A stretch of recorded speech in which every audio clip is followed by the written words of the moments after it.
Lacy Davis talks about her long mental health journey with an eating disorder.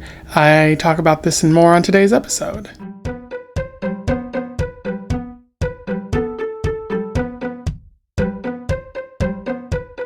Welcome back to Around the Weird, a booktube channel where I talk about all the unusual and out of the ordinary literature that I've found in my travels.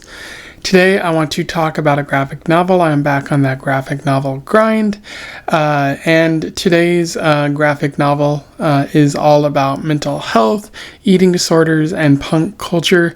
I am referring to Ink and Water by Lacy Davis and with art by Jim Kettner, and this was published in 2017. For those who don't know, Lacy Davis is an American writer, white American writer, who has been getting her work published in the past 10 years, although she's done a number of art-related things in the past. There's not a lot of information that's available about her, and she mostly just talks about her life in this story because this is autobiographical. But she is also very focused on strength training and things like that, which she talks about in her in this graphic novel here. And Jim Kettner is just her husband. He does a lot of art, and he's also talked about in this in this story as well. But yeah, this is pretty good. I'll talk about why I liked it. I will note, trigger warning, this does talk about eating disorders, binging and purging and things like that. So that might be somewhat difficult for some people to sort of stomach or deal with. So, just understand that as I talk about this. I'm not an expert on eating disorders, but I'm going to do my best to be, considerate of those with eating disorders when I do the analysis later. And then I also check this out from my local library. Don't forget to patronize your local libraries. They might have interesting graphic novels out there that you might not be able to find or even hear about otherwise. And without further ado, let's do a summary, a little bit of analysis, and we'll move on from there. So Ink and Water focuses on Lacy Davis. Essentially, this is her autobiography, as I said before. It begins with her talking about how she's an artist and she has an eating disorder. She's going to Overeaters Anonymous, the recovery meetings, essentially, like Alcoholics Anonymous, Gamblers Anonymous, and various other meetings. And she says she's not a big fan of those meetings, but then she goes on to talk about her past, recall things that have happened to her in the past. She notes that she had a reliance on relationships in the past. She enjoyed, kissing, having sex, and being around people. And she begins dating a man named Henry. Henry reveals to her that he had a heroin addiction in his past, and Lacy is accepting of that. Their relationship goes pretty well, but and she even meets one of Henry's friends, a woman named Gia, who is also a recovering addict. Things go pretty well until she shows up to Henry's apartment drunk. Lacy doesn't quite recognize that was a bad move to do for a person who was a recovering addict. So she doesn't realize until it's too late that might have caused something, but their relationship deteriorates and eventually they break up, which fills Lacy with a great depression. She's extremely sad. She's not eating, she doesn't go outside or do anything.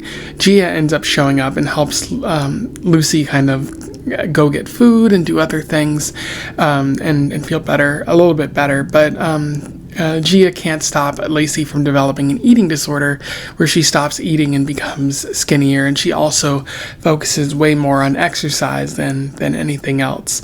However, Gia does see that things have gone bad because Lacy loses a lot of weight, and so Gia forces Lacy to go to Overeaters Anonymous in order to try to recover and go through the 12-step program for some semblance of accountability.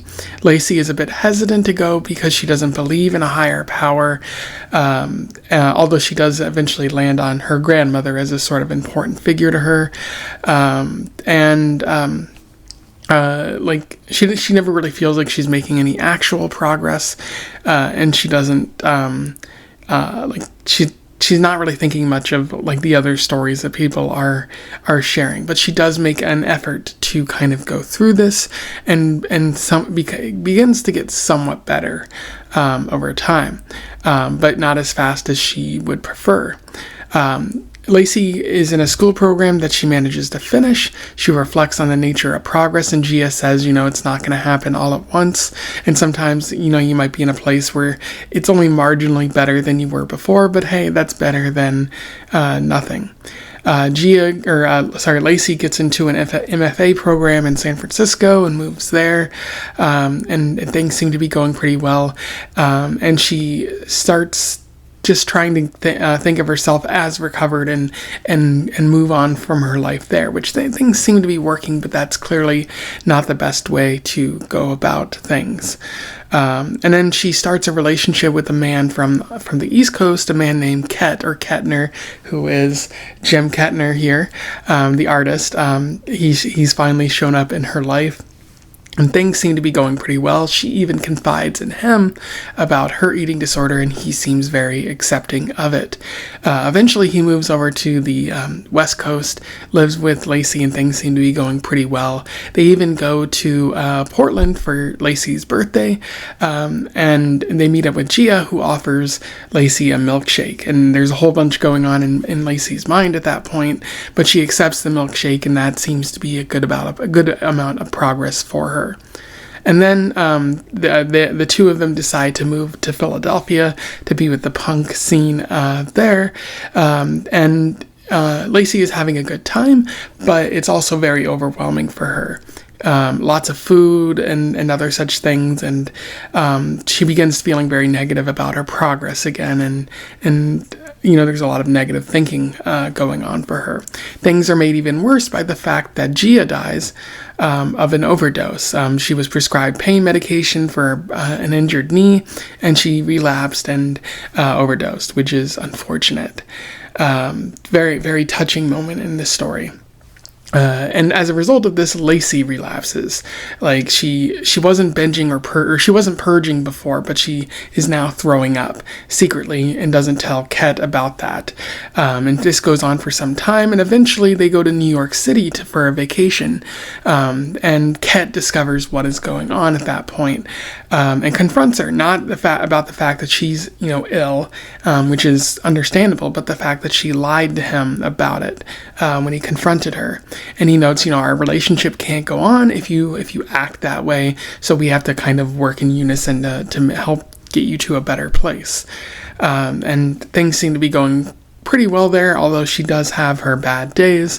And it's at this point that Lacy starts weight training. Basically going through some sort of CrossFit type training to lift weights and whatnot, which challenges her because she has to eat a lot to keep up with the calories. And she asked the coaches, how do I do that? How do I reconcile those things, given that I have an eating disorder? They're very accepting of that, and sympathetic towards such things, but they know, this is the work that you have to put in to make your body better. And it's best not even to think of it as food, but as fuel to get you to where you want to be. And that does seem to be pretty helpful for Lacy there. And then as a result, she ends up creating Super Strength Health, a sort of blog that focuses on her story and eating disorders and getting better through weight training and things like that. So somewhat successful there. And then as the story comes to a close, she notes that she found hope, and she hopes that others are able to do the same as they try to navigate through maybe similar circumstances. And that's where the story ends there. In terms of analysis, there's a fair bit to talk about with Ink and Water. It's a very touching, very compelling story that I found quite a few graphic novels as of late that are focused on sort of being autobiographical. I know Alison Bechdel has done that with The Secret to Superhuman Strength, which was about similar ideas, as well as Fun Home, which was about something a little bit different. But one of the things that Davis is talking about here is that of mental health. That seems to be the central focus of this graphic novel. Lacy's mental health deteriorates after a pretty devastating breakup.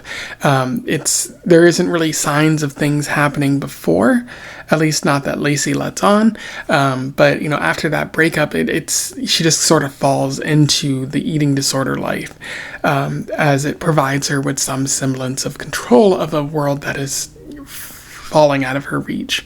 And so I do like how Davis kind of points out there, it's easy to just fall into that eating disorder. Like, you didn't wake up and decide, hey, I'm unhappy with my body. It was more about, I dealt with a devastating breakup and I feel like I don't have control of my life, but here's a way that I can regain some of that control. And also regain a little bit of my self-worth. Even though I know what I'm doing is not necessarily good, like her self-worth is crashing, and so she kind of holds on to whatever might be firm in that type of situation. Like, the eating disorder is bad, and you know that it's bad, and it's not going to really help you, but it's the only thing you can possibly control in some circumstances. Allow me to read you an interesting quote from this. "I watched my body shrink. I wanted to level the whole thing for not being the way Henry wanted. The lack of attraction was due to my shape, so my shape was what I worked to change. I still cried myself to sleep every night, but as long as I felt hungry, I had hope." Which is a fascinating quote there. As long as you feel hungry, as long as you know the work that you're doing, which, is negative work, is having an effect, you're going to feel great. Also worth noting that, she believes that the reason Henry wasn't attracted to her was because of her body. He specifically says attraction, but, a stronger reading is like, I'm not attracted to you because you showed up drunk. Like, you're not supportive of my mental health. You're not supportive of my work that I have to do. Whether or not Lacy is aware of that in her real life remains to be seen, but she chose to believe that it was her body that was the problem, and so she worked to control something like that, to edit it in a way that, while it caused pain, it might make her feel a little bit better. And so how do you kind of get out of that hole that you've dug yourself into? Davis seems to suggest that a major step involves seeking help, as well as accountability. Being responsible for your own betterment is always important, but also being able to go out and say, hey, I'm not doing well. Point me in the direction. Let's go to Overeaters Anonymous. Like, that's what Gia does, because it seeks to provide accountability, it kind of holds you accountable as you keep going to meetings and you have a sponsor. There's a little bit of stability there. But it's worth noting that progress isn't linear. Lacy backsteps a couple times throughout the story. And even now, like, you wouldn't say her progress is fully complete. She might have her thoughts and some problematic behaviors. Although she does express some hope at the end, but just because you are taking medicine for depression or something like that doesn't necessarily mean the depression is gone forever. And we see that also with Gia in the story, where like she seemed to be recovered from her drug addiction, but one wrong turn with pain medication caused her to relapse, and she overdosed and died. Which isn't good. No fault of her own. It's just unfortunate circumstances there. Another question that is frequently asked is like, what is necessarily better? Because when we think of better, we think of, I don't have that eating disorder anymore, or I don't have this illness that I had previously. But if you always have that in some form or way, whether or not it's really loud inside your head or even very quiet that you can go weeks without thinking about it, like if we think of or like better as only without that, like then when you still have that, it's going to feel like you're not actually getting better, even if you are making progress, slow but sure, over and over. Gia and Lacy talk about that in the story, and there's a lot of frustration and whatnot associated with it, which is understandable. Like we all want to be instantly better, or we all don't want to be like subsumed by our grief or whatever poor mental health we're dealing with on a daily basis, but that's not necessarily the case. And if you measure success and betterment only by whether or not it's gone, you're not going to see all the good things that have come about as the work that you're putting in. Davis is also writing about community here. Lacy can't fight her demons alone, which is, what a lot of other writers have written about before. This requires some support from her friends, Gia and Kettner, and various other people who have been in her life.